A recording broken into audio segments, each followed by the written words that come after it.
pagkukumpara ang karaniwang gawain ng ilang mga magulang na nais makita ang mga kakayahan at kahinaan ng kanilang mga anak.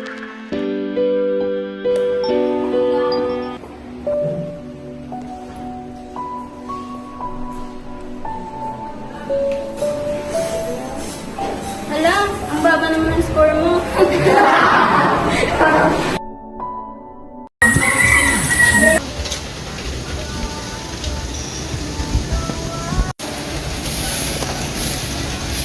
Papa!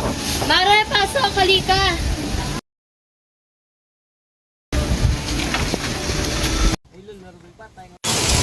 Oh, Mare! Bakit nandito ka? Di ba may award ngayon sa school? Bakit pa ako a-attend?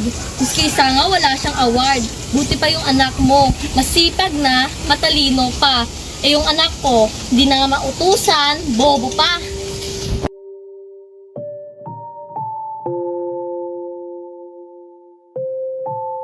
Maging sa aking pag-aaral, hindi ako tinitigilan ang salitang nagtatak sa akin.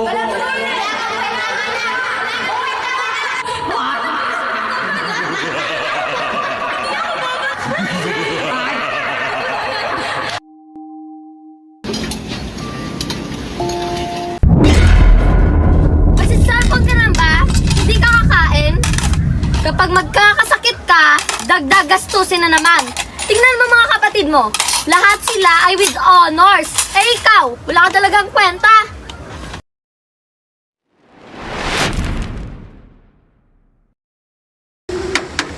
Tao po. Sino po sila? Ako po yung teacher ng anak nyo. Sige po, pasok. Halipo mo po muna kayo. Bakit di na po pumapasok si Claire? Nagtataka na po kami bakit ilang linggo na po siya hindi pumapasok eh. Napaka-aktibo namang bata niyan at matulungin. Baka dito po yung problema sa inyo, bakit di na siya pumapasok? Wala naman po problema dito. Sadyang makulit lang po talaga na bata yan, si Claire. At alam niyo po ba, pinipilit ko po siyang pumasok pero ayaw niya po talaga, napakatigas ng ulo.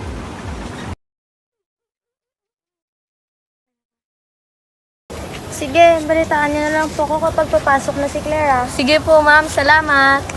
Hi, ma'am! Hi! Sige, na ako ah. Sige po ma'am. Ingat po, ma'am. Asan po si Claire? Andito, halika kayo.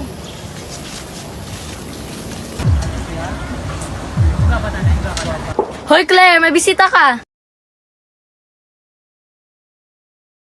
Hoy! Sige po, susunod na po ako.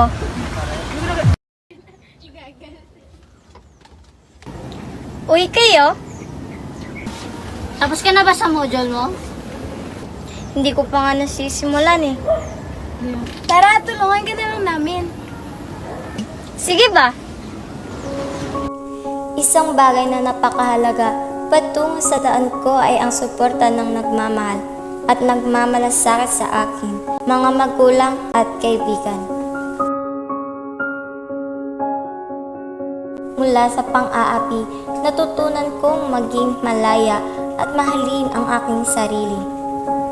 Hindi man madali, ngunit kinakailangan ng pagpapatawad at pagtanggap. At sa huli, makikita natin ang tunay na pagkatao dahil yun ang bubuo sa'yo.